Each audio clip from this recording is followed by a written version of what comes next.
Hi, I'm Margot Dana. I'm with UWIPS, Utah Work Incentive Planning Services.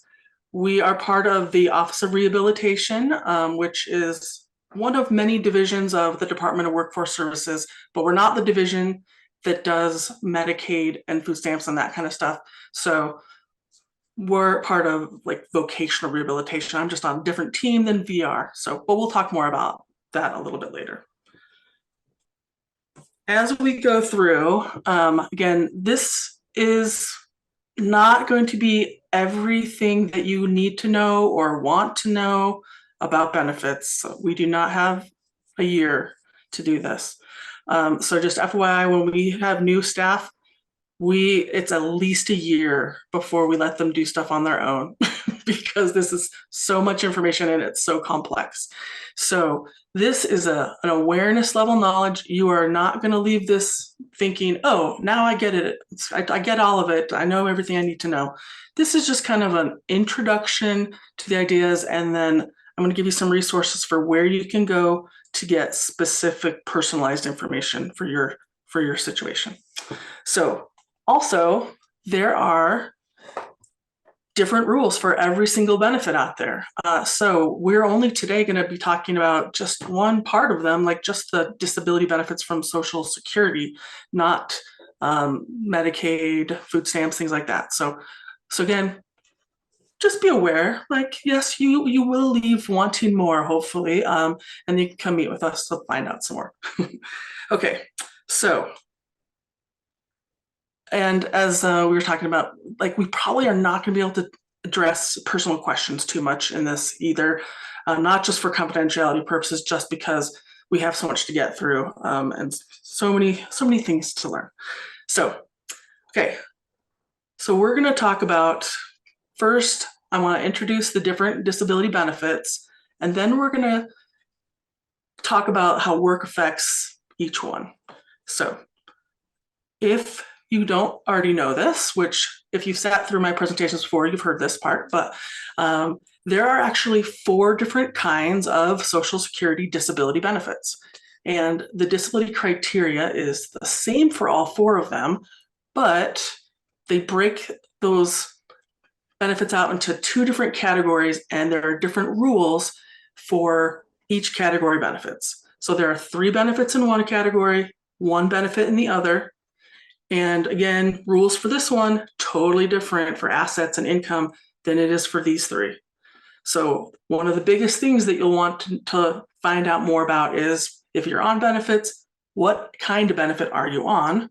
So you know which rules apply to you. Also, it's important to know what benefit you're on so that if you hear other people talking about benefit stuff and it doesn't sound like what you've heard, it could be because they're talking about a benefit that you're not on, or vice versa.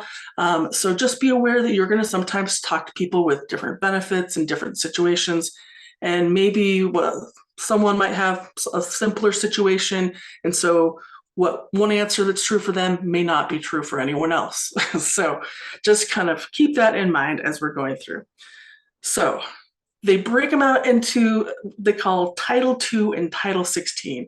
And I normally don't talk about this when I'm meeting with people, but for the purposes of teaching these concepts, it's just much easier to like just tell you what they're actually technically called so that we can kind of refer to them that way. So Title II just means Title II of the Social Security Act created these benefits. Title 16 of the Social Security Act created that benefit. So Title II, those are the ones that are based off of someone working and paying into the Social Security system. So Title 16, that's a needs-based program. So Title II, we're going to go through each of these individually. That's where we have our SSDI, our benefit through a parent's record, benefit through a deceased spouse's record, and then Title 16, SSI, the needs-based benefit. So we're going to hit, oh, and here's a little graphic for you for those of you who are more visual. And we have this in a handout version too that we can send out to you. So first, we're going to talk about the Title II benefits. So again, be aware, we're talking about all the benefits, and you might currently be on or know someone who's on SSI only. So this part might not apply to you, but it might not apply yet. It could apply at some point in the future. So just be aware that, again, we're going to talk about some of the stuff is not going to apply to the benefit that maybe your loved one is on at this time. So the 3 Title II benefits, we're going to hit SSDI, CDB, DWIB. They all have some things in common. They all are related to someone working and paying into the system, and they all come with Medicare, so not Medicaid. Medicare is a federally administered health program. Typically, people can only get Medicare if they are over 65, but some people can get Medicare earlier if they are on a disability benefit through Social Security, and then a few other people have some exceptions. So the unfortunate thing for people who are on a Title II benefit is that Medicare doesn't necessarily begin right away. It can start, well, it does start 24 months after the person is entitled to benefits. So sometimes, though, if someone had had a year or two of appeals, it might be that it does end up starting about the same time that they get awarded finally officially. But some people, if they had a kind of a quick process, they might have to wait 24 months before their health benefits begin. So that can be frustrating, but that's where we would then recommend someone looks at like a marketplace plan or Medicaid as an option. So the good news for people on the Title II benefits also is that there is no asset limit for those, to have SSDI, CDB, DWIB, you can have $10 million.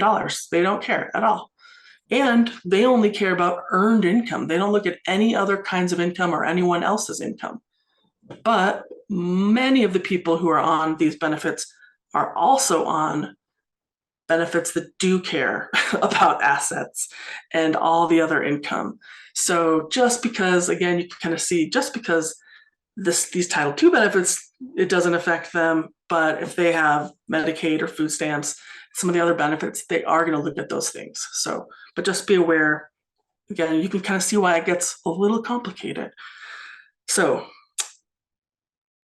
the first one, the most common of the Title II benefits is SSDI, Social Security Disability Insurance. So anytime any of us go to work and we pay our Social Security taxes, those FICA taxes, those Social Security payroll taxes, that's us paying into the Social Security system. Most time we just think, okay, great. When I hit retirement age, I'll start drawing my Social Security. But some people need to access that money earlier because of a disability. And if they have worked and paid into the system recently enough, then they can draw down Social Security Disability Insurance, so SSDI. So in essence, this is the government's version of long-term disability insurance. Some people might pay a premium to a private company and have disability insurance long-term. Some people pay through the government, through their Social Security payroll taxes, and then they have disability insurance through that way. So the amount that someone is eligible for through SSDI is going to depend on how much that they have paid into the system, how old they are at the time they're trying to get on, and when they did their work.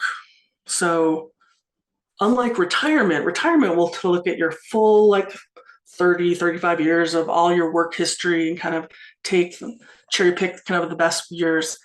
SSDI is only looking at your most recent years because they're looking at what are you able to do right now given your disability, and you're showing that you recently had this, you were working and now you need benefits now. So it's kind of like you were paying your premiums through working. So if your work was a long time ago, you're not going to necessarily be insured now. So you might have someone who worked for quite a while, but it was 10 years ago and it wasn't recently enough for SSDI to be able to insure the person at this point in time. So that's why you might have someone who's like, well, I worked for many years. Why am I on SSI? Like I didn't work, but that's why, because it wasn't recently enough. And also the amount that someone, like the point at which someone can become insured for someone who's younger it's a much lower threshold than someone who's older. So in general, as we work, if we earn a certain amount of money, we earn a credit. And you can earn up to 4 credits a year. And if you earn the max amount for the 4 credits, I think it's like about 6,300 right now, max for the year, close approximately, then you can get all 4 credits. So people who are younger, they maybe if they're 20, only need 6 credits to become insured. Now they're not necessarily going to have very much in SSDI, but the threshold to become insured is much lower. And they do weight it so that they end up giving them a little bit more because they're younger and haven't had the time to pay into the system as much. So sometimes they can get more than someone who's worked more, but is 20 years older when they got it. So that can happen too. So it kind of seems weird, but it's kind of their way of compensating for the fact the person hasn't been able to pay into the system as long as someone who's older had a disability that started later on. So someone who's younger, they can become insured after, like, say, a year and a half of work in kind of the best case scenario. But then someone who's older, maybe they have to have 5, 10 years of work to become insured. So you can, again, it's a complicated process. Lots of stuff going on. So SSDI, again, most common one that you'll run into, but you guys, again, might think, oh, well, I don't have to pay attention to SSDI because my child, hasn't worked much, or, but it is possible, again, if they're younger, especially, they could be on SSI and then work a little bit, and maybe even within a few years become eligible for a little bit of SSDI too. So just FYI. So the next most common one, and the one that maybe you're going to run into the next most, or maybe even more in this group, is called Childhood Disability Benefits, or CDB. So not CBD like the oil, CDB, Childhood Disability Benefits.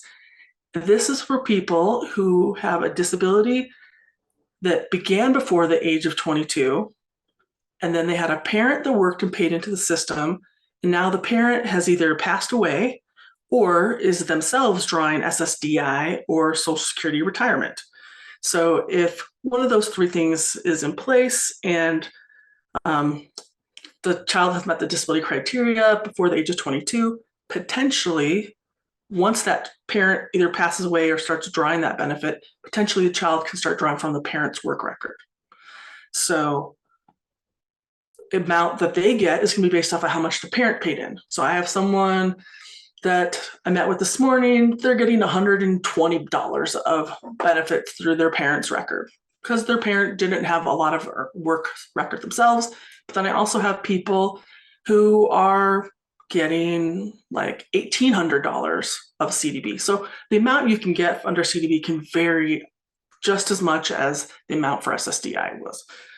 So there is one thing to be aware of, is that sometimes if someone earns over what we're going to talk about a little bit later, something called SGA, a certain amount, then that might make them ineligible for the CDB down the road.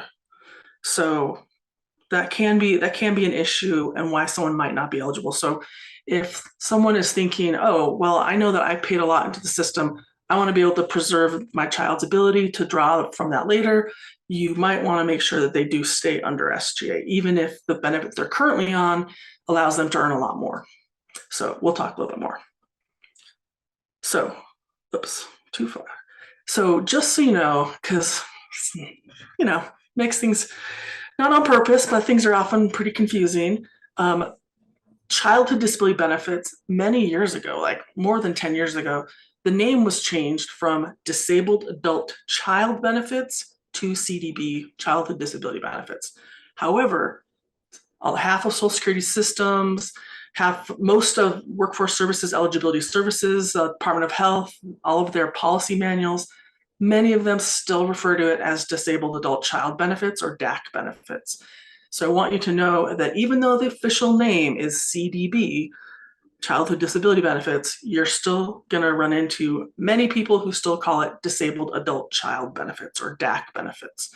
So, but know that that's not yet another benefit. CDB is the same thing as DAC, same thing. So here's the big difference for people on CDB than for SSDI. is that people on CDB can potentially lose their benefit if they get married to someone who is not also receiving one of the Title II benefits. So they could be, getting married and thinking that they're going to keep the benefit continuing, and then find out that they've lost it. And once it's lost, it's lost. You can't get it back. Even if you end up getting a divorce and want to try to get back on, once you've lost the benefit because of marriage, it's gone. Now, the only time we've seen them make an exception to this is if the marriage ended up being annulled and not a divorce, so that they could treat it as if they were never married. Now, what if someone is eligible through one parent's work record, and then later on they get married, lose that parent's record, lose that parent's CDB benefit, record through the parents, CDB through the parent's record. But then they get divorced. A few years later, the other parent retires or passes away. They could become eligible now through the other parent's work record. So it's not going to be the same CDB. So maybe they were first eligible under one parent and that was a much higher amount and they lost it. But now they can potentially get back onto the other parent, but it may not be the same amount as it was before. So something to be really aware of. This is not something that people want to find out after they get married. This is something, so sometimes people are like, oh, well, but I really want to get married. But this is something you want to kind of just make sure that this isn't going to surprise you. You want to know that you planned for this, you've adjusted your budget expectations for this, and it's not something that catches you off guard. So normally I do this in person so I can ask questions of people and have them answer. So this time I'm just going to have you guys answer in your heads. Or you can even speak out loud to your screen. That's totally fine too. So we've got Kay. She's getting $1,400 in CDB benefits. She recently got engaged to Jared, who gets SSI. What is going to happen to Kay's CDB benefits if she marries Jared? Is she going to keep them or is she going to lose them? So usually at this time, I have about half of the group that will say, oh, she can keep them because Jared's also on a disability benefit, so she's fine. But is that the answer? No. Unfortunately, even though Jared is on a disability benefit, it's not a Title II disability benefit. It's not one of the ones that meets this exception. So even though he also has a disability, he's also on a benefit, it's not the right kind of benefit. So Kay would still lose her CDB benefits in this scenario. So again, something to be thinking about. Okay. The last one, I almost never run into this one, disabled widowers benefits. And this is for, again, adults with disabilities meet the disability criteria, and then they have a deceased spouse, and the deceased spouse either had to have passed away while they were still married to them, or they had to have been married to them for at least 10 years before they got divorced. So not just that, though. They have to be over the age of 50 in order to start drawing this benefit, and they cannot have remarried before the age of 60. So you might have someone who's a widow at, say, 30, and she meets the disability criteria, but she still would not be eligible for disabled widows benefits because she's under 50 years old. So she would either need to see if she could be eligible through her own benefit or through her own work record, or maybe look at SSI as an option for support. So, but other than that, not a lot of other differences between disabled widows benefits and SSDI. Now, again, there are people who are going to be able to draw widowers benefits once they hit retirement age. So this is basically, some people can get that widow's benefit a little early because of a disability, but most people have to wait till retirement age to be able to draw from that. Okay, so I know you're already thinking, this is so much information. What's next? Could it get any harder? Yes, now we get kind of a little bit tougher stuff. So we're going to talk about how work affects it. And this, again, remember, this is just about for you guys to have awareness level knowledge so that you can kind of know what you're getting into or what's out there. But also know that, again, there's people can meet with you personally to go over this with you, your specific situation. Okay, so for people who are on the Title II benefits, as soon as they become eligible for SSDI, CDB, whichever it is, then they enter into a trial work period. So again, this is not how it works for SSI people. This is just the Title II people. So if someone's on SSDI and they get on benefits, they start with this trial work period. And imagine it's like a big room. As soon as you get on benefits, you enter into the trial work period room. Some people are going to stay hanging out in the trial work period room forever. Maybe they'll never leave it. But in that room, maybe there's like a 9 stepping stone path that leads to another door. If someone starts walking along that path, then they could potentially leave the trial work period. So what does that all mean? Basically, everybody gets 9 freebie months where they can work and earn whatever they want 9 different times and still get their full SSDI, CDB, UWIPS check. They could earn $10 million each of those months. But just because someone works doesn't mean that they've used one of those months. It's only if they work and earn above the trial work amount that it counts as one of the 9 freebie months is being used up. So the problem we run into a lot is that people hear about the second number that matters, but there are 2 numbers that matter when you're on a Title II benefit. The trial work amount that matters while you're in the trial work period, and then there's the SGA amount that matters when you're past the trial work period. So right now we're talking about the trial work amount that determines whether or not your earnings count as you using one of your 9 trial work months up, 9 freebie months up. So the trial work amount does typically change from year to year. This year it is $1,050 a month gross earnings. Next year it's going to go up to $1,110 a month gross earnings. So we'll just use next year's numbers to kind of get you ready for that.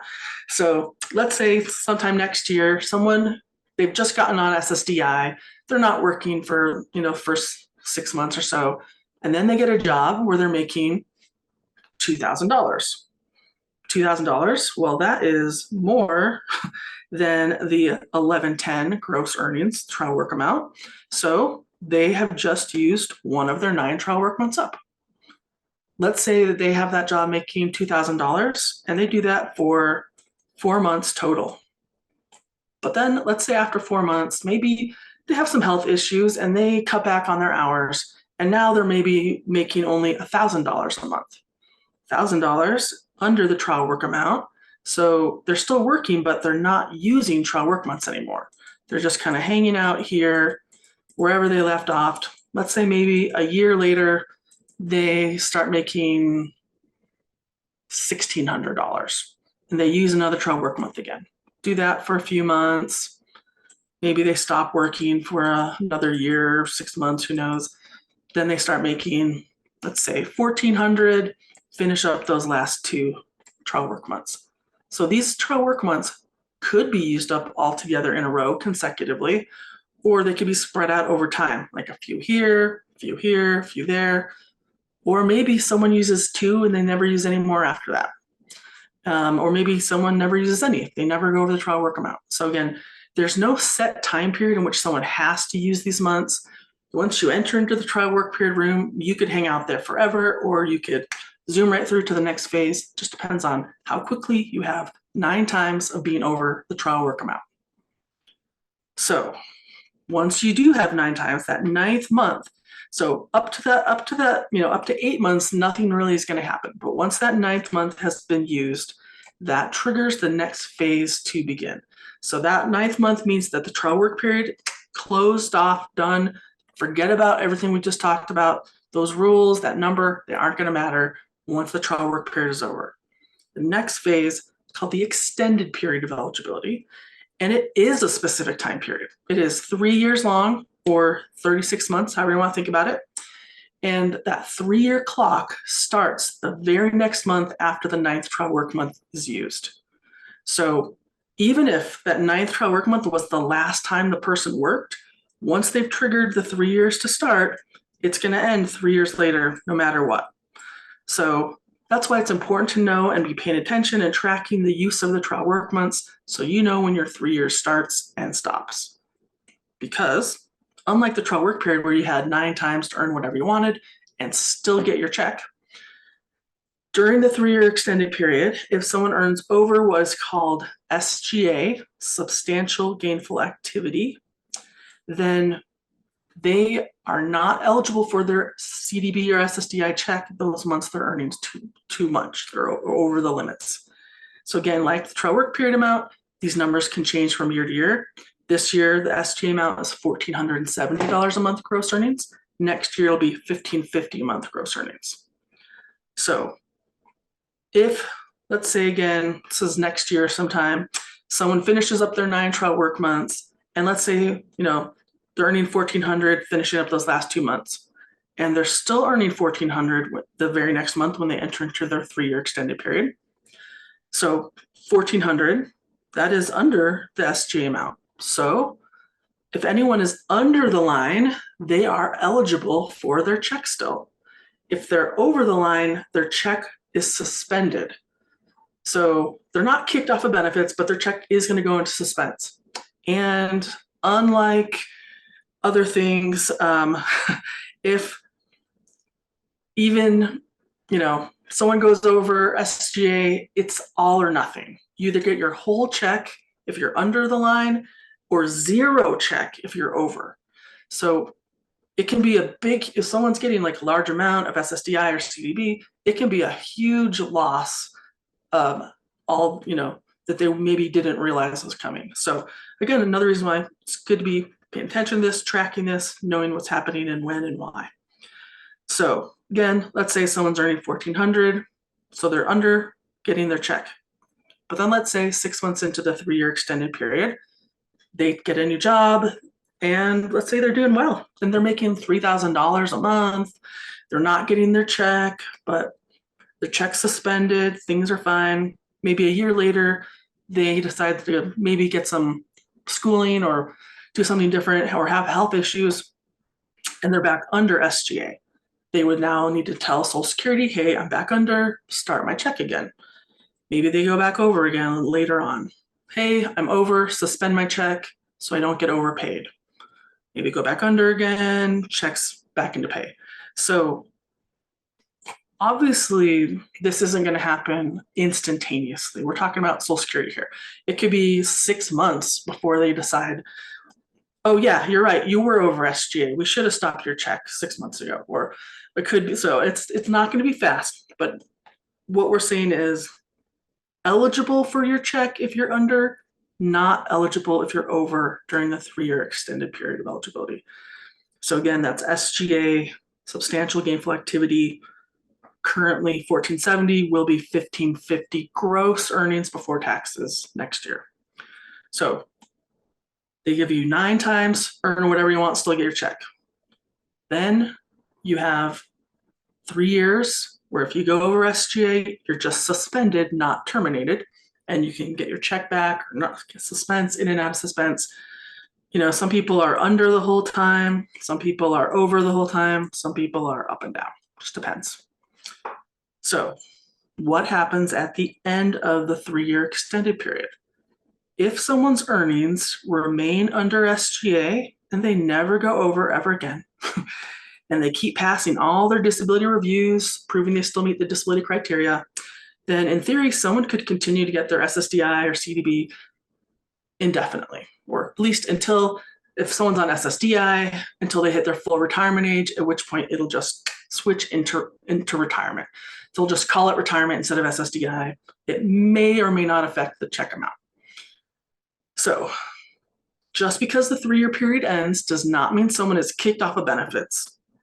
It's if they stay under SGA and they keep passing the disability reviews, they can keep getting their benefit. I have some people who've been over here for like 20 years.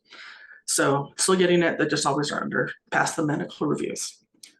What happens if someone does go over SGA though? So after the 3 year period has ended, if someone does perform substantial gainful activity, and they are counted. Their countable earnings mean that they are considered to be earning SGA, then they would be at that time terminated from benefits. Yes. Now, does that mean that they can never get back on, that it's the end of the road for them? No. So let's hope that if someone at this point does get terminated, it's because they were ready for it. They planned on it. They were doing well. They're making good money and they want to get off benefits. And maybe a few years pass, but then maybe they have some health issues that arise again and they end up back earning under SGA and wishing that they could get back on again. There are two ways to try to get back on. At any point after someone has been terminated, they can always apply for benefits again. All that fun paperwork you did the first time sometimes can take 6 months, sometimes it can be 2 years of appeals and ALJs to get on. And some people, that might be what needs to happen again to get back on. Now, because that has historically been a difficult process, Social Security has found that many people are hesitant to try in using up the trial work months or the extended period because they never want to have to go through that application process again. So, because it was, kind of traumatic for some people, I mean, understandably. So they created a provision a long time ago now, but many people are still not aware of it, called expedited reinstatement of benefits. And that is a faster, easier way of getting back on benefits. In a way, it's kind of like reopening your old case. So to be eligible for that easier, faster way of getting back on benefits after being terminated, they have to meet two criteria. One, the time you're trying to get back on has to be less than 5 years from the time you were terminated. So if it's been more than 5 years, you would have to apply for benefits again. But if it's been less than 5 years and meet the second condition, you can prove to Social Security that you still have the same level of severity of disability that you proved when you first got on benefits, essentially a continuing disability review like people have every so often anyway. So less than 5 years past the disability review, someone can get back on through expedited reinstatement benefits. And good news, while they're making that decision, they will give people temporary provisional payments for up to 6 months that the person can keep no matter what they decide. So unlike when you apply or you're in an appeal process and you say, pay me anyway, but then you lose on the appeal and they say, okay, now you need to pay us back. Expedited reinstatement benefits does not require you to pay that money back. Those temporary provisional payments are yours regardless of what they decide.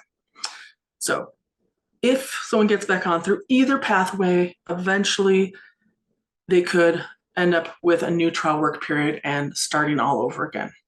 So I've had a couple people who've gone around a couple times. They expedited reinstatement, used up the trial work months again, finished the 3-year extended period, got terminated, got back on through expedited reinstatement. I have a couple people who've gone on like 2 or 3 times now. So it is possible. So just know nothing's guaranteed, of course, but that is something that if someone is terminated and needs to get back on, there are some potential ways to try to do that. So let's just do some quick review before we finish this up and move to SSI. So again, normally I would be asking questions to make sure you guys are understanding all of this stuff, but you guys are lucking out because we don't have that capability in this big group. So basically, again, think to yourself, if someone is on SSDI or CDB and they've never worked before and they start earning $500, are they using a trial work month? What's the trial work amount? Currently $1,050. Is 500 less than 1,050 or more than? Less than. So they're not using trial work months. So 9 times to earn whatever someone wants, only months that they earn over the trial work amount will count as one of those 9 freebie months is being used up. Once that's done, then people have 3 years where they will get their check if they're under SGA. They will not get it, but it will only be suspended if they go over. And then after that 3-year period is done, they can keep getting it if they stay under and pass all their medical reviews, but they would lose it if they went over SGA or didn't pass a medical review. So this is Social Security's kind of what they call work incentives. They want to encourage people to work. They want them to feel like they have some things to try out so that it makes it a little bit more flexible and comfortable for people to try things out. So there's so much, obviously, so much more that we need to talk about with this stuff, but that is kind of where I want to end with the SSDI stuff at this point. Christine, do you want to like take a 5 minutes to do questions right now before we go into that? Or do you guys want to wait to do it all at the end? Are there organizations that help people keep track of trial work periods, SGA, all of the nitty-gritty stuff? Is there tips and tricks to do that? I just would find my own self going. Social Security's expectation is that the person themselves or their representative payee are the ones responsible for tracking all this and informing Social Security of it. Social Security, I know everyone thinks that the government can do see everything they're doing, but that is not the case. Social Security will randomly look at people sometimes and they'll catch people with earnings sometimes that way, but that is not what you want to rely on, especially if, let's say, you're someone who is in your extended period of eligibility and you didn't know it because you didn't know that trial work months existed, and you didn't know that you were earning over SGA, and maybe you've been earning over SGA for like 2 years now, and now that means you owe 2 years back of your benefits. Social Security is not going to say, "Oh, you didn't know, no worries." They will say, "You got paid for 2 years you shouldn't have gotten paid. You need to pay us back." So that's overpayments happen so easily. And here's the problem. People also say to me, they're like, "But wait, I called Social Security and I asked them if I had used my trial work months, or not yet. And they said I hadn't used any." Well, here's the thing. If you never reported your work and they never did a work review and determined that you had or had not used trial work months, they don't know either until a person at Social Security does a work review. So you can call them and they're not going to have any more data that's any better than what you know until someone has actually done a work review. Okay. So it's, you would think, "Oh, well, I called them and they told me that," but that's not the case, sadly. And, you might have used trial work months and you had no idea. And now you're at the training right now and you're thinking, "Oh, hey, I'm on SSDI. I could be working and earning whatever I wanted for 9 months." Maybe you already used trial work months. Maybe you're in your EPE, or maybe you are after. You're over here. We're going over could mean termination from benefits, not just suspension. So you want to find out where you are in this process if you're on SSDI or CDB before you start assuming that you have just trial work months and free months, just do whatever you want. It's not always going to be the case. And especially if you were on a long time. So people, the trial work amounts, we talked about how these amounts change from year to year. If someone has been on since say the 90s, the trial work amount in the 90s was like $200 and $75 for some of that. So it was really easy for people who've been on a long time to use those trial work months up without barely earning anything. So it's not uncommon if someone's been on a long time that they have long time ago used their trial work months up. So don't assume that you have all 9 left just because you're finally learning about the trial work months. Wish that were the case, but no. Do you suggest reporting the income monthly, quarterly? What does the Social Security Administration suggest? So we're going to, that's actually a really tricky answer. In fact, let's go to that slide. So unlike SSI, where you should be reporting every single month, we're going to talk more about that. SSDI, CDB, it doesn't have to be every single month, but you do want to let them know when you start or stop a job. But especially if you are if you're going over or under the lines. If you go over, let's say you're in your extended period of eligibility and you go over SGA, definitely tell them right away, hey, I'm over, suspend my check so I don't get overpaid. And guess what? They're probably going to take a long time to figure that out. And you probably will still get a little bit of an overpayment. Just accept that that is potentially a part of the right being on Social Security, is that sometimes you can do everything right and overpayments still might happen. And it's So usually about 2 months to take effect, right? Is that still the case? that's SSI. Oh, that's SSI. So Yeah, SSI is the 2 months behind, 2 months lag. But for the SSDI CDB, like there are a couple work incentives. There's one that they have to wait 6 months to decide if it applies. So if you haven't ever gone over before, so it could be that they do decide, oh, yep, okay, yeah, we're going to count it as SGA. So that means these 3 months you need to pay us back. And you're like, but I told you 6 months ago. Why are because it's unfortunately just the nature of things. They sometimes have to wait a while to see if certain work incentives apply. So it's to your benefit if it does apply, but if it doesn't, then now, yeah, you have some money that you have to pay back. But they will almost always work out a payment plan with you. You just have to request it. Otherwise, if you don't, or if you're kind of like a jerk to them, then they can just take all of it, like your whole check, until it's all paid back. So work out a payment plan. Usually you can do something more reasonable. got you. Okay.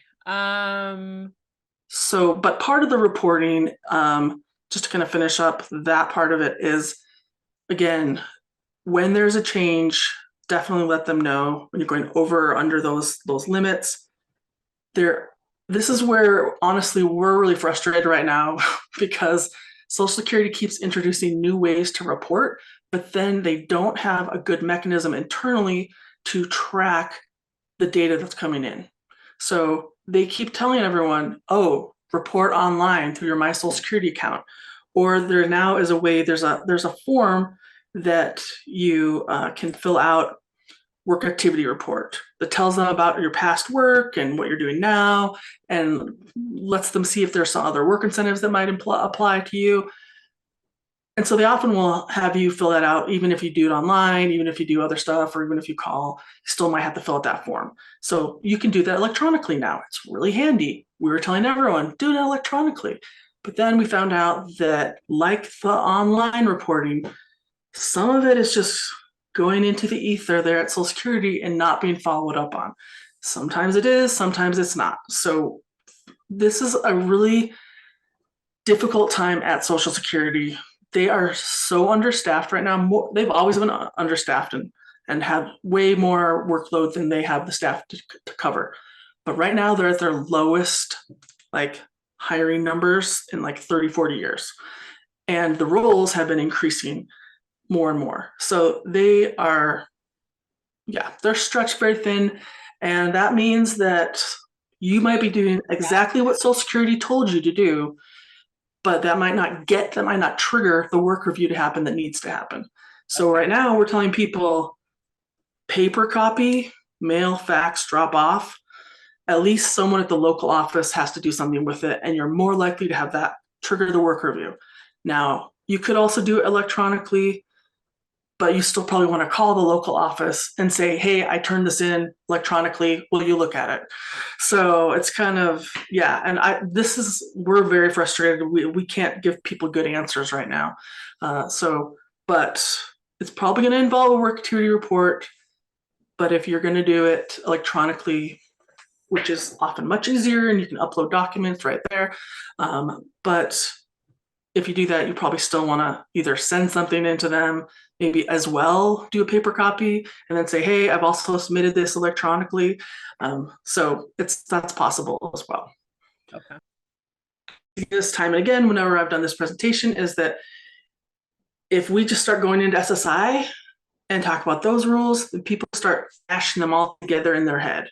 So I want you to right now, mentally, like for real, I'm serious, imagine that you're taking all the information you just got for Title II, the SSDI stuff, and you want to place it on the SSDI shelf, the CDB SSDI Title II shelf, and you're going to start a new book, a new notepad mentally, so that you don't start thinking they're all the same.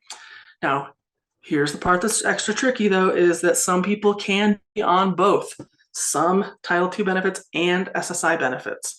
So you might need to learn two sets of rules, and the same amount of money could affect SSDI one way and the SSI totally different way. So with that in mind, let's move to SSI. So SSI, and this is really important, does not stand for Social Security income. It's supplemental security income, because it is a supplemental income. It's there to supplement people. It's not there to give people like a good life. It is there to cover basic needs. So if someone has a disability and they don't have any other sources of income, any other way to support themselves, that's what SSI is for. They consider themselves kind of like the payer of last resort. If someone needs help because they don't have any other way to survive, then SSI will come help out. So again, it's intended to cover basic expenses. So if someone has money from other sources or they have assets, then SSI expects people to use those other resources first. And then when those run out, now they can get help from SSI. So again, other money should be paying and supporting you first, and then SSI will supplement if necessary. And here's one thing, and I usually don't include this in this presentation, but for you guys, thought this would be important to add in because I run into this all the time. SSI is intended to be used for living expenses. I cannot tell you how many times I have parents say, well, I feel bad about taking their money. Here's the thing, it's not their money, it's money specifically to cover their living expenses. I've had families that were going into the financial straits, into problems because they weren't using the SSI money for its intended purpose because they felt bad about it. Don't feel bad about using the money for its intended purpose. Pay their bills, pay the living expenses. You shouldn't be paying for things out of pocket and have SSI just sitting there unused. Please don't do that. I also had people where they didn't use it and they were saving it and they ended up being over the $2,000 asset limit for like years because of it. So use the money. If like that's, it's assumed that if you need it, that's that you're going to use it for that purpose. Also, FYI, as part of this, because it's intended for food and shelter, if the person is not paying food and shelter, maybe you're like, well, I don't want to charge them rent, but that's what SSI is for. And if you don't charge them rent, or they're not contributing to the household expenses or renting from you or something, then SSI is going to say, oh, you don't need help from SSI with that. We're not going to give you as much SSI. So that's why you might have some people who have a reduced amount of SSI, because Social Security does not consider that they are either paying any rent at all or not enough rent or contribution towards household expenses.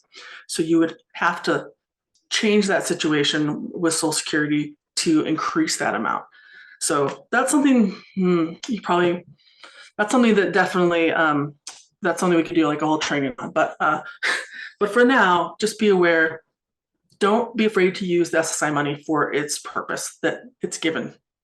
Pay for those living expenses, use the money, and hopefully that means that you'd be able to get all the SSI money that you're eligible for to help cover those expenses.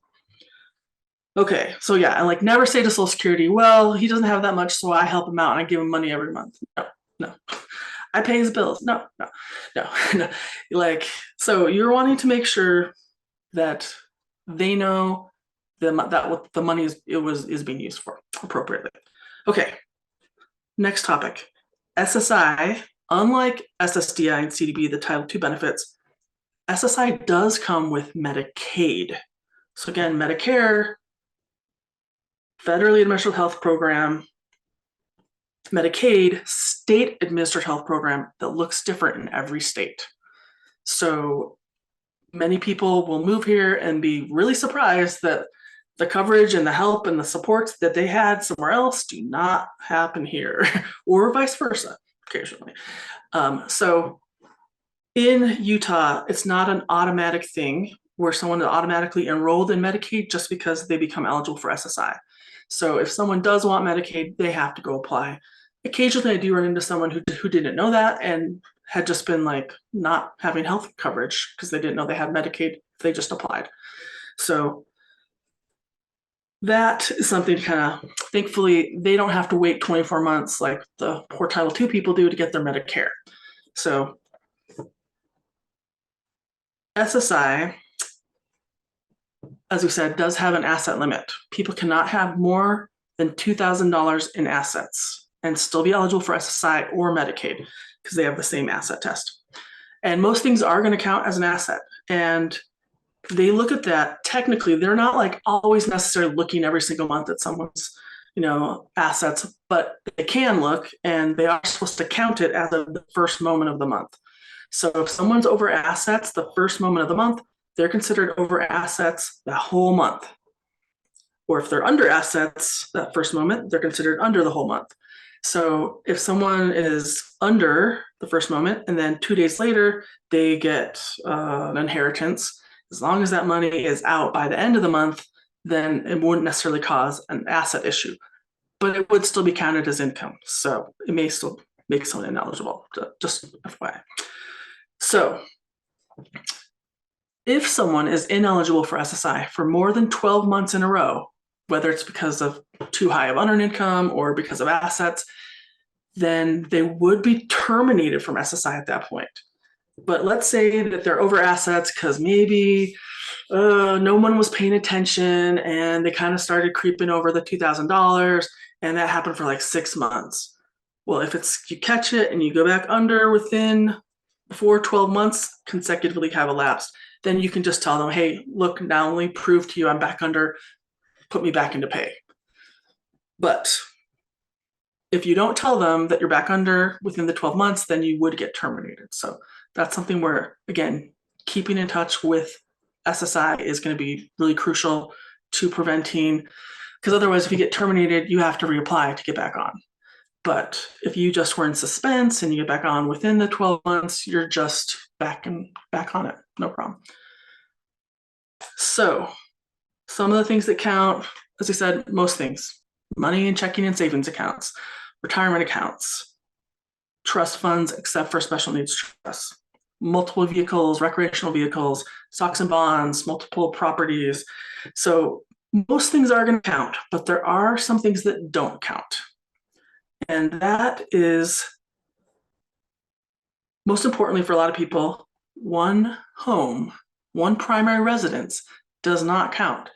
So they don't expect people to become homeless, sell their home to get on SSI and Medicaid.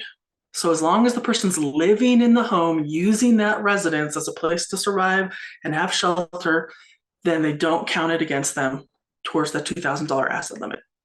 So yes, you could leave your home to your child with a disability. But again, they have to be living there. If they're not living there, then it does count as an asset. And then if, like, say that they were renting it out, that would also count as rental income to them, which would affect their SSI. Next thing, they can have one vehicle or one primary means of transportation. So maybe they have a motorcycle, not a car. Whatever it is, that primary means of transportation is one of them is excluded. Most personal household goods aren't going to count. So people are allowed to have like a kitchen table and a couch and a TV and clothes. They're not going to count that against people. They used to a long time ago, but they don't anymore.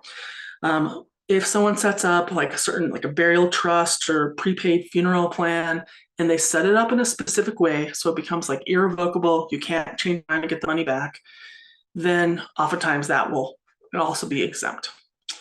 So for people on SSI Medicaid, though, there are only 2 ways that you can save money and have it not count towards the asset limit. And that is these last 2 options here.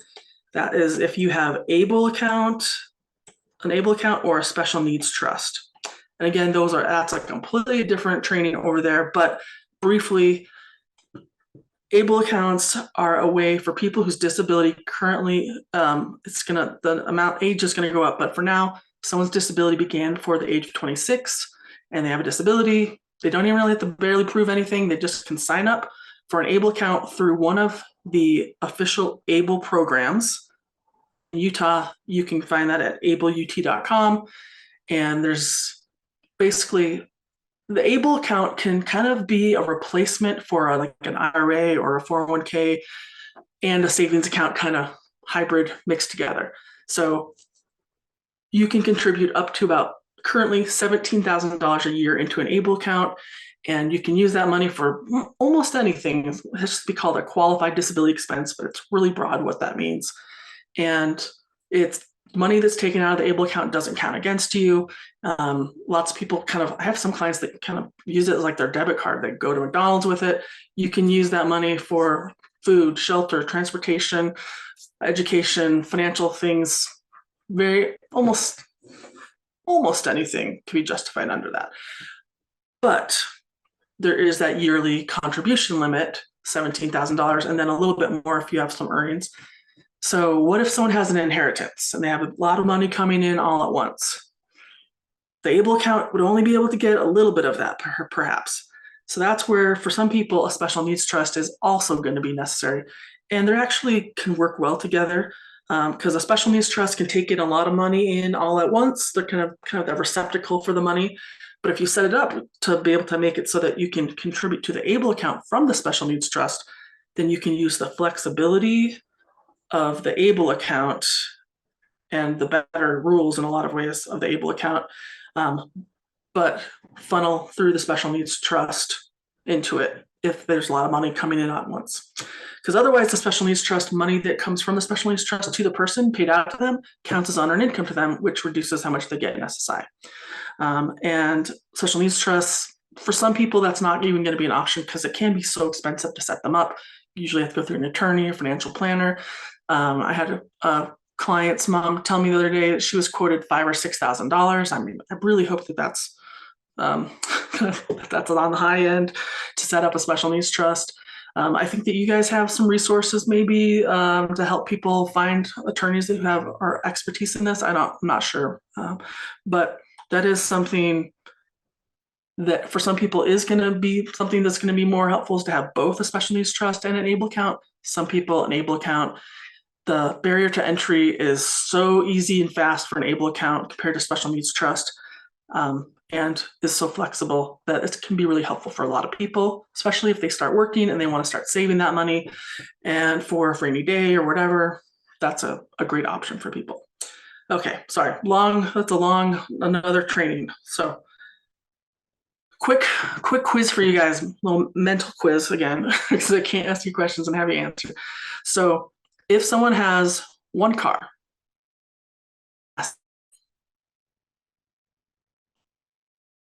no, you're right. What if they have a boat worth $27,000? Is that going to count as an asset towards the $2,000? Yeah, it is going to count unless it's their primary. What if they live in a lake community in Minnesota? And that's how everyone gets around. So it could be whatever the person's primary means of transportation is, car, boat, houseboat, whatever, that could be the primary means of transportation that is excluded. So what if they have $100,000, but it's in a special needs trust? If it is correctly set up as a special needs trust, a supplemental needs trust, then no, that's not going to count. But a regular trust is going to typically count. So sometimes people are like, oh, well, grandma has a trust set up for him, but I'm not sure if it's a special needs trust. Follow up with that. That is something that could cause someone to lose their eligibility for services. And for some people, it can be huge disruption, especially if they're getting like DSPD services and like supported living, things like that. You don't want to have assets be the thing that cause them to lose all their supports.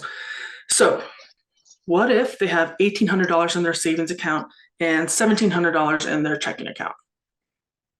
Now, this is kind of a trick question for some people, because I have run into this quite often. This is one of those myths or misunderstandings of the concept. It's combined income total has to be under $2,000. And I frequently have people will be like, oh, well, I've tried to make sure I'm under $2,000 in every account.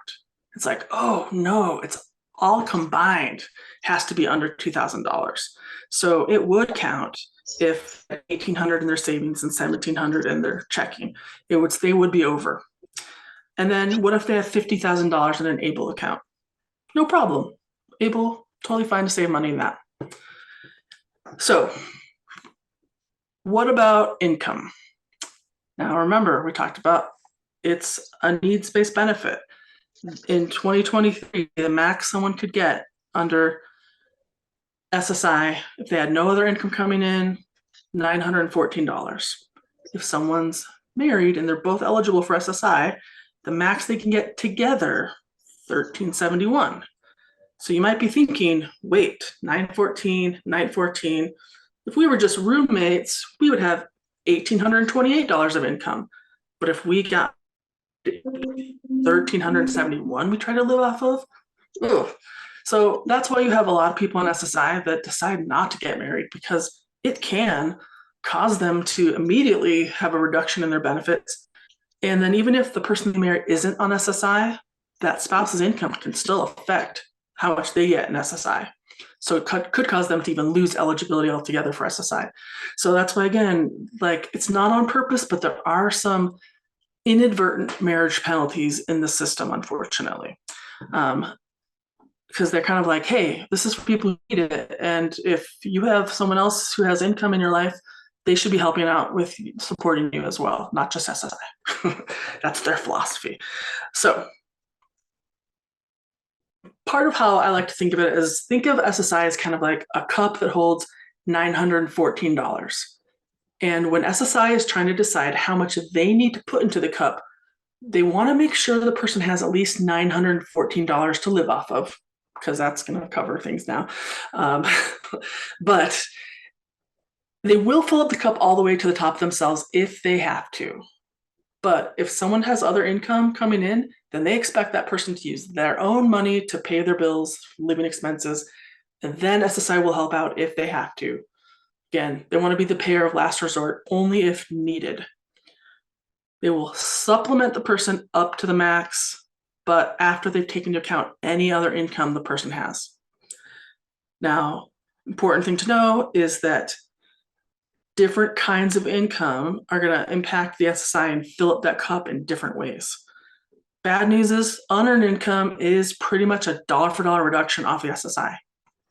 Unearned income could be things like SSDI, CDB, early retirement benefits, alimony, unemployment, portion of the spouse's income, help for food and shelter from a parent.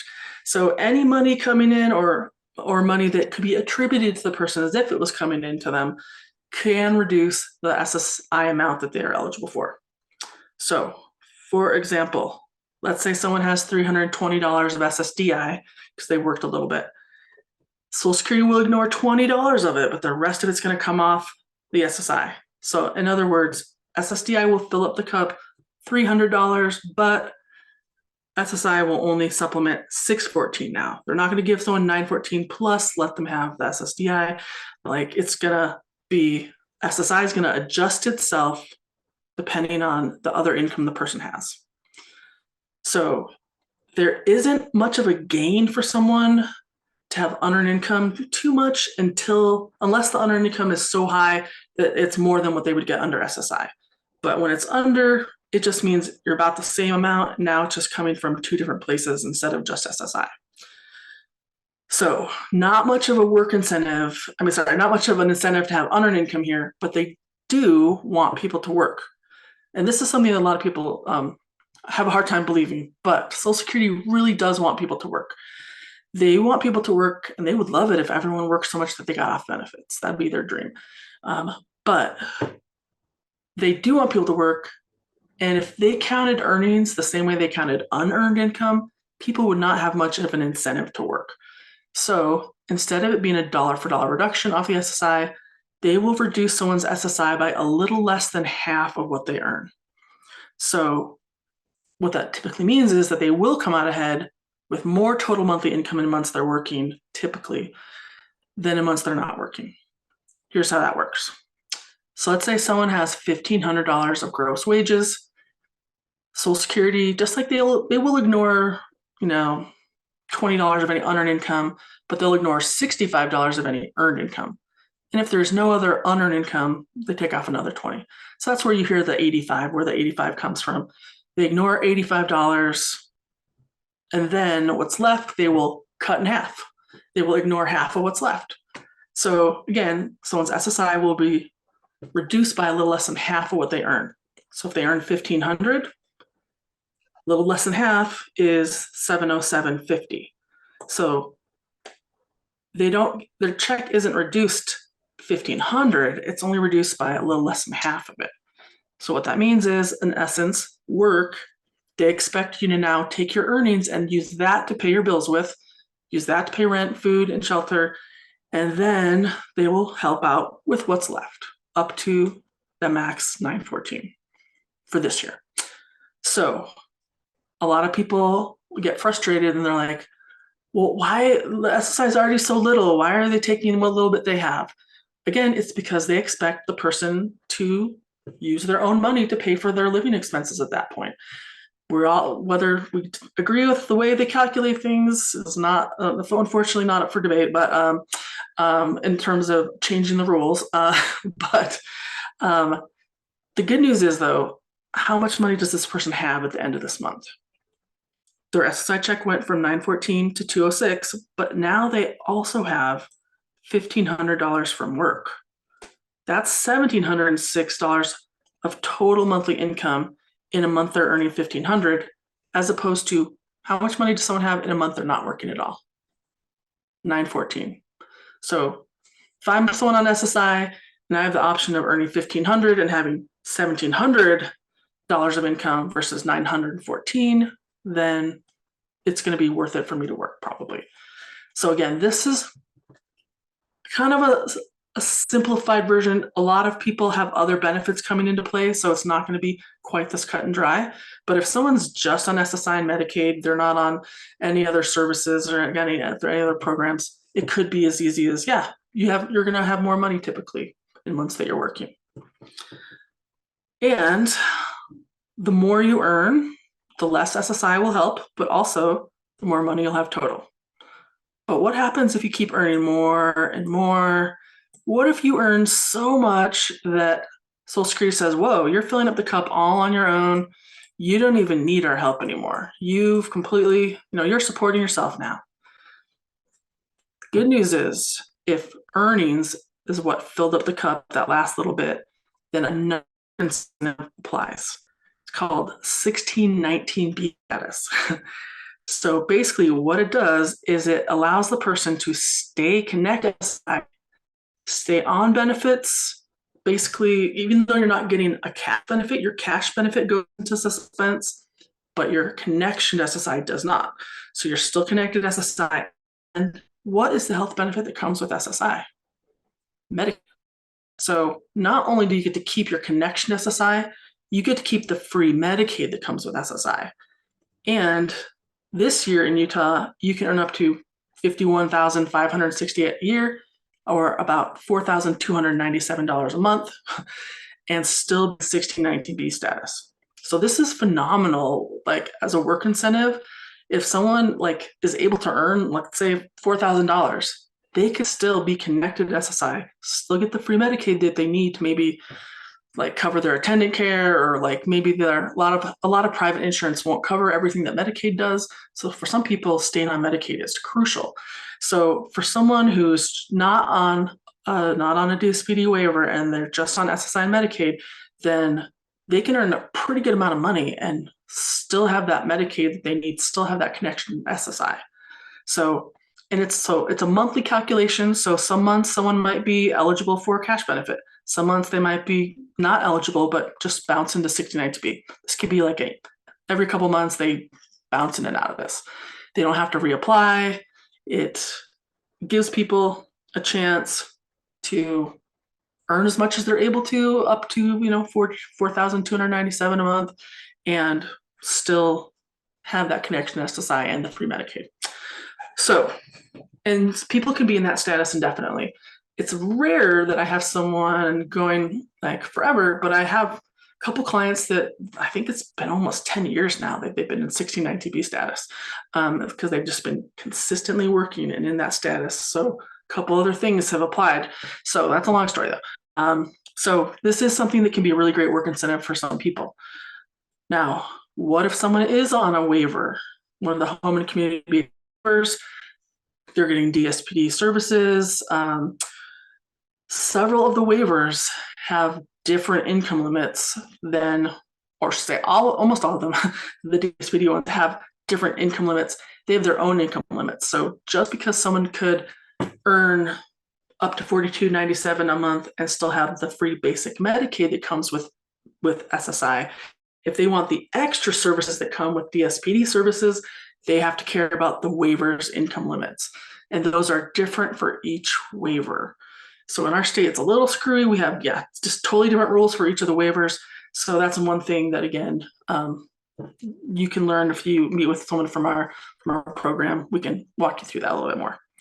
Okay, so really quickly, yes, 2-month delay between when someone has the earnings and when that SSI check reflects that change. So that is something to keep in mind. If someone stops working, that might mean that there's 2 months where they don't have enough money to pay all their bills because the income they're getting in SSI is based off of 2 months ago's earnings. So whatever they're getting this month in SSI is based off their income from 2 months ago. So that has to be taken into account. Have some savings, a pool of savings, but not more than $2,000 unless it's an Enable account. So one thing, if you have someone who's a student under the age of 22 and they're regularly attending school, there's an extra work incentive for those people where they can actually earn quite a bit. And sometimes even this year, it's 2220. So they could earn and have it not affect their SSI at all. So if you do have someone who's a student under the age of 22 and they're working, make sure that you tell Social Security, have the school send in a letter on their letterhead saying, proving how many the person is a student, how many hours a week they go to school, and when their anticipated graduation date is. And you're much more likely to have this work incentive apply in that case. Okay, so SSI needs to be reported every single month. So the first few days of the month, you want to report whatever the person was paid the month before. So if they were paid weekly or once or twice, doesn't matter. You take that. You're going to report whatever that's paid the month before. That's what you need to report to Social Security, to the SSI side of Social Security, which is different from the SSDI Title II side. So there are different ways to do that. You can mail or fax in that stuff, but whenever possible, reporting electronically is going to be your best bet to report to SSI, because again, as we said, they are so understaffed, and SSI, their side is like chaos right now. Way worse than I don't think I've ever seen it be this bad at SSI in my whole time being here. So if you can do the data entry for them, then it's going to get put in. So if you do it online or through the app, then the computer will just automatically do the calculation and adjust the SSI accordingly. If you mail or fax it in, someone there at the office, someone who maybe has a pile of other people's stuff way before yours, they might be that they don't get to it for a while. And so maybe there's some overpayments that happen because there's been some delay in that happening. So the problem is they do have some issues with the online online. If the person's employer has to be entered in, sometimes that can be a little obstacle. The app, sometimes, again, same thing. If the employer needs to be in there, and you also might need to say, hey, let me have permission to use the app. Once they authorize that, then you can start using the app. All right. Okay. So anything that is sent into Social Security, SSI, or SSDI, make sure the person's Social Security number is on everything that you do turn into them. If they don't know whose that stuff is, they're not going to guess, they're going to throw it away. So that's why sometimes things get lost and you're like, oh, why? I've already sent it in, but it could be because it didn't have enough identifying information, or it could just be that it got lost in the shuffle. So again, electronically can often get around a lot of the issues and prevent overpayments, because you don't have to wait for someone to enter that data in. Okay, so again, SSI people need to report monthly. SSDI and CDB people need to report when there's like a shift, like start or stopping a job, going over or under those lines. So again, SSI, totally different beast, totally different rules from the Title II benefits. Hopefully those are not completely, confusing in your head at this point. Before we finish, I do want to talk about a couple of things just because, one, I want to talk a little bit about our program, how you can get in touch with us, and also be aware of some other resources. But before I do that, this myth I run into constantly since this existed is ticket to work. What is it? Does that mean that you can do whatever you want and have there be no problems? The answer is no. So ticket to work, oftentimes people get it confused with trial work. And many people will be like, oh, but I thought because my ticket to work was assigned, I could earn whatever I wanted for 9 months. It's like, nope. If someone's on Title II benefit and they have trial work months, then they have the 9 trial work months to use. That is completely separate and different from the ticket to work program. And part of the confusion comes from the fact that originally a lot of the new and improved work incentives that SSI and SSDI have now happened from the Ticket to Work and Work Incentives Improvement Act of 1999. They did a whole bunch of changes to the policies, to different supports. It created, like, my program got created at that time, or not, specifically, but like they made the authorization for that. And they basically just wanted to give people a better chance at working and getting off the benefits if that was helpful for them. One of the things that they did to add to help that is create the Ticket to Work program itself. Now, the Ticket to Work program kind of works like this. Everybody on disability benefits gets this imaginary ticket. They can take that imaginary ticket to what they call an employment network. And an employment network is basically just somebody who signed up with Social Security to say they want to be an employment network and that they will provide services to the person. And if the person takes their ticket to work and assigns it to them, then they're basically saying they will try to help them get into the workforce. So, but if someone needs to get into the workforce, a lot of times that's going to cost money to pay for the job coaching, maybe for schooling and certifications, tools, equipment, different things like assistive technology they might need. And most people still end up having their ticket to work assigned to vocational rehabilitation because voc rehab are pretty much the only people that have any money to spend on these services and these supports. So that doesn't mean that they're the only employment network. You could choose a different employment network, but they're typically the only ones that really can financially help you. But ticket to work, having your ticket assigned to voc rehab or any other employment network doesn't mean that there's now a free-for-all. You can do whatever you want and have your benefits not be impacted. But that is what I hear all the time from people. They're like, well, I heard that this is how it works. Nope. The only reviews that are suspended are disability reviews. If someone has a disability review that falls within the time period their ticket to work is assigned to an employment network like voc rehab, then maybe they had one due here, but that was in the middle of their program with VR. That ticket to work is assigned, it will postpone that medical review until they're done working with an employment network. It's not going to stop work reviews from happening. They're still going to need to look at and assess trial work months, SGA, or if they're on SSI, how it should be, reduced or increased. That's still going to happen. Work reviews still applying. They're not suspended. It's only the disability reviews that are suspended. So you can do me a favor. Any of you here, anyone say, you can just do whatever you want when your ticket's assigned. Tell them that is not correct. Because I have so many people that act on this information and it's not correct. They're still going to do work reviews. They still need to do work reviews, and it's just medical reviews that are suspended. Okay, and a ticket to work. If someone wants to learn more, they do have lots of websites. Here's a link to where you can go find other employment networks. Someone might want to, when they're done with voc rehab and their case is closed, their ticket to work would then be unassigned. But what if someone does want to preserve or push off their medical reviews for a little bit longer, they could go sign up with one of there are a few local ones, but there are a bunch of like national ones that really don't do anything other than send you some job listings.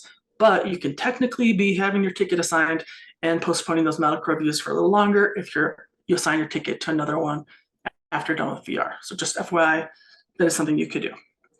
Okay, if someone wants more general information, there's the Ticket to Work hotline. But guess what? All they do most of the time is just refer them to our program. So you still might end up talking to us, even if you call the 1-800 number first. There are also some free events, free seminars that they have like once a month that you can sign up for, and you can learn more about the different work incentives that way as well. If you want personalized work incentive information, the program that I'm a part of, Utah Work Incentive Planning Services, UWIPS, we help people who are on Social Security already learn how working affects their Social Security and other public benefits. So we sit down with people, we kind of gather some information, we find out kind of what benefits they're on, we write up our reports, give them lots of handouts, teach them how it works. So it depends on everyone's situation, again, is a little different. So you might have one person that you talk to who says, oh, this is what I learned. It could be that doesn't apply to anyone else but that one person. So that's why a lot of times, sometimes people are like, well, why can't you just tell me how much I can earn? Because until we know more about that person's situation, what benefits they're on, whether are they married, are they, do they have kids, or are there other factors involved? We won't be able to answer that question, like what is their work history? Have you used trial work funds before? When we know more about their situation, then we can answer that question a lot more carefully. Otherwise, we're just guessing, and you don't want that either. So that's why we meet people individually. And we are part of, as I said at the beginning, we are part of the Office of Rehabilitation. But we are a separate team within rehabilitation. So working with us we're benefits educators, like benefits teachers, tutors for you. You still are going to keep working with your VR counselor or choose to work or job coach or whoever. So who can be referred, who can get services from us? Someone who is already on Social Security disability benefits and wants to know how working affects it. We are employed by VR, that their goal is work. So we are here to help just answer general benefits questions. So on benefits, want to know how work affects them. That's who we can help. We don't help people get on benefits. There are a lot of places other than the attorneys. Utah Legal Services can help people get on if their income's low enough. Heard mixed reviews about it. And sometimes if someone's on general assistance, there's some people at DWS sometimes can help them. But otherwise, yeah, it's not a ton of resources for applying for benefits. But we definitely don't do that. So if you want services from us, if you are working with folk rehab already and they haven't referred you to us for some reason, then ask the VR counselor to refer them to UWIPS. If someone's not a VR client, we have two people, essentially people who have a grant from Social Security to serve non-VR clients. But sometimes that can be a little bit of a waiting list since their time is limited. But we can still serve people who are on VR. It is probably going to be a little faster if they are a VR client. So if they are not a VR client, there's a specific form you can fill out. Okay, so I know that was a lot. Let's hit some questions before your brains completely turn off and are fried. Thank you.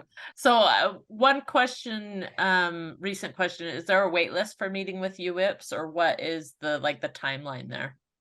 Yeah, unfortunately. So guess what? Just like Social Security, we are also terribly understaffed. There are 5.5 of us who do this for the whole state. Oh. So